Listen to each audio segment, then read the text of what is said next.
Bonjour, j'espère que tout le monde va bien. Aujourd'hui, je vais vous partager 3 choses hyper bonnes pour votre cerveau que vous pouvez mettre en œuvre, que vous devez mettre en œuvre pour justement vous alléger au niveau mental et physique, pour être beaucoup plus heureuse. Alors, la règle numéro 1, c'est de faire de l'activité physique tous les jours. J'ai bien dit tous les jours. Attention, le but n'est pas de devenir bien évidemment un athlète de haut niveau, mais les bienfaits pour le cerveau sont juste incroyables. Au-delà d'apporter de l'endorphine, l'hormone du bien-être, ça procure les bienfaits pour lutter contre la dépression, contre la morosité, pour nous rendre heureuses, pour renforcer le système immunitaire, la mémorisation, ça augmente tout ça en fait. Donc l'idée, c'est de changer aussi d'activité régulièrement pour permettre le plus de libération d'endorphines au quotidien. Attention, bien sûr, si on démarre une activité physique, ne pas commencer comme un fou, mais y aller doucement. Par exemple, si vous avez envie de faire un marathon, vous n'allez pas commencer par courir pendant tous les jours 10 kilomètres. Non, vous allez commencer doucement, mais sûrement en fait. Vous devez y aller progressivement, justement, pour permettre à votre cerveau de s'habituer. Parce que le cerveau, lui, il aime pas du tout souffrir. Donc l'idée, c'est d'y aller progressivement.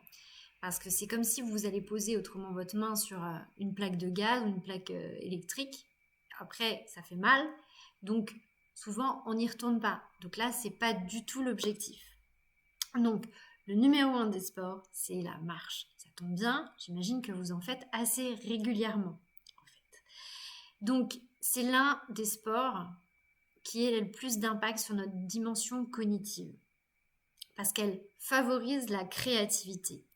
Il y a des grands poètes en fait qui ont des grands peintres qui avaient instauré ça dans leur discipline pour justement leur permettre de créer plus facilement.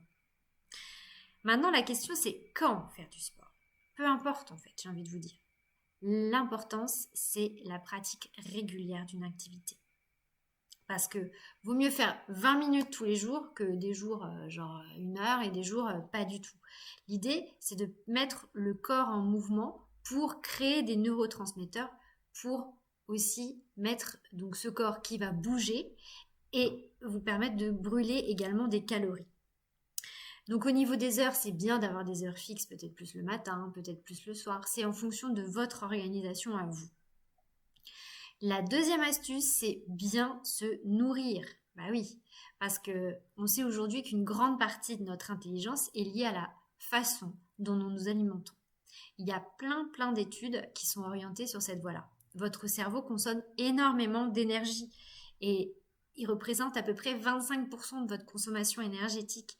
Aujourd'hui, on sait que le cerveau a besoin de 40 éléments indispensables et dans ces 40 éléments, on trouve quoi? On trouve de l'eau.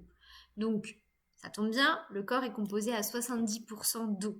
Votre cerveau, lui, il est composé à 80% d'eau. Donc, autant vous dire qu'il a besoin d'énormément d'eau. Et en moyenne, on devrait boire pour les hommes entre environ 3 litres. Bon, il n'y a pas d'hommes sur ce groupe, mais quand même pour 3 litres pour les hommes et 2 litres d'eau pour les femmes. Maintenant, il y a plein de personnes qui pensent ne pas assez boire. Alors vous, demandez-vous, est-ce que je bois assez? Pour avoir une idée de savoir comment et si je bois assez, c'est regarder tout simplement vos urines. C'est tout simple, si elles sont claires, c'est que c'est ok. Si elles sont un peu ambrées avec une odeur un peu pas très agréable, c'est que vous êtes déshydraté. Donc imaginez que si vous êtes déshydraté en bas, imaginez comment est votre cerveau en haut. Alors j'ai des personnes qui me disent ouais, bon, alors moi l'eau, voilà quoi. Bah, c'est pas grave en fait. Vous pouvez boire des tisanes, pas trop de thé, mais surtout des tisanes. Mais donnez-vous des challenges. Faites par exemple un défi. Genre vous avez une bouteille d'1,5 litre là le matin. Vous dites aujourd'hui c'est mon défi. Je bois cette bouteille toute la journée et progressivement augmenter. Donc c'est juste créer une habitude dans votre esprit. L'idée c'est d'avoir terminé sa bouteille pour le soir. Donc on a besoin d'eau, on a besoin de glucose. Donc le cerveau carbure au sucre, mais pas n'importe lequel bien sûr. Le glucose, vous en trouvez dans les pâtes, dans le pain, dans les fruits aussi. Toutefois, attention au sucre raffiné. Parce que ce sucre raffiné, votre cerveau, lui, il n'en a pas besoin. Donc, et quand vous mangez du sucre raffiné, vous fatiguez votre cerveau. Donc, bien sûr que c'est important d'avoir du sucre et il ne faut pas du tout le supprimer. Parce que si vous mangez du sucre raffiné, vous allez fatiguer votre esprit, fatiguer votre cerveau. Et quand vous fatiguez votre esprit ou votre cerveau plutôt, il y a fatigue dans tout le système. Un des autres éléments dont le cerveau a besoin dans la nourriture, c'est les oméga 3. Donc, les oméga 3 luttent contre les maladies neurodégénératives, comme par exemple Alzheimer. Donc, où est-ce qu'on trouve des oméga 3 ? Dans les poissons gras, les petits poissons notamment, dans les noix, dans les amandes. Donc, l'idée, c'est de nourrir votre cerveau avec du bon gras. Il a également besoin d'acides aminés, par exemple du tryptophane. Donc, c'est un des neurotransmetteurs qui est le précurseur de la sérotonine et qui va vous faire bien dormir. Donc, l'idée, c'est de manger des bons gras avec dedans, il y a des bons acides aminés. Vous en trouvez aussi dans la viande et dans les bonnes graisses. On a besoin de fer, donc le cerveau a besoin de fer pour transformer l'oxygène vers le cerveau. Une fois encore, on en trouve dans la viande plutôt rouge. Alors, donc, je sais que peut-être parmi vous, il y en a qui n'en mangent pas, mais tout simplement pour vous expliquer de quoi a besoin votre cerveau. Il a besoin également de vitamine B. C'est elle justement qui va synthétiser par exemple la noradrénaline. Lui, c'est encore un neurotransmetteur qui est lié à la concentration, qui va synthétiser l'acétylcholine dont je vous avais parlé dans une précédente vidéo, l'acétylcholine qui permet justement une bonne mémorisation, un bon apprentissage. Donc, la vitamine B favorise la transmission d'informations entre les neurones. Donc vous avez donc le sport, l'alimentation et la troisième astuce, c'est le sommeil. Eh bien oui, parce que l'essentiel, c'est de bien dormir. Sachez que plus on vieillit, moins on dort. Donc, du coup, l'idée, c'est de passer des bonnes nuits réparatrices et démarrer une journée en énergie. Et le maître mot pour le sommeil, c'est la régularité.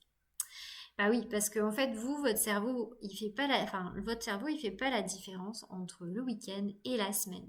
Donc, quand vous vous couchez à pas d'heure le week-end et que vous vous levez aussi tard, vous êtes complètement déphasé parce que votre cerveau, il aime pas du tout ça. Bah oui, on vieillit malheureusement. Et l'idée pour bien dormir toute la semaine, c'est de vous coucher tous les jours à la même heure. Parce que votre cerveau agit selon un rythme circadien et il n'aime pas trop quand on le déphase. Alors justement, chose très importante pour le sommeil, c'est dormir dans le noir complet. Parce que ça favorise vraiment, vraiment un bon sommeil parce que ça produit de la mélatonine qui est donc l'hormone du sommeil. Et en plus, il semblerait que dormir sur le côté pourrait également être bon pour le cerveau. Ça, justement, c'est une étude américaine qui a montré que la position latérale favorise l'élimination des déchets au niveau du cerveau. Voilà, donc vous avez 3 astuces pour booster vos neurotransmetteurs. Si vous voulez aller plus loin dans cette démarche, n'hésitez pas à me contacter, à m'envoyer un petit message. Je me ferai un plaisir de vous répondre. Je vous souhaite une très belle journée. Au revoir.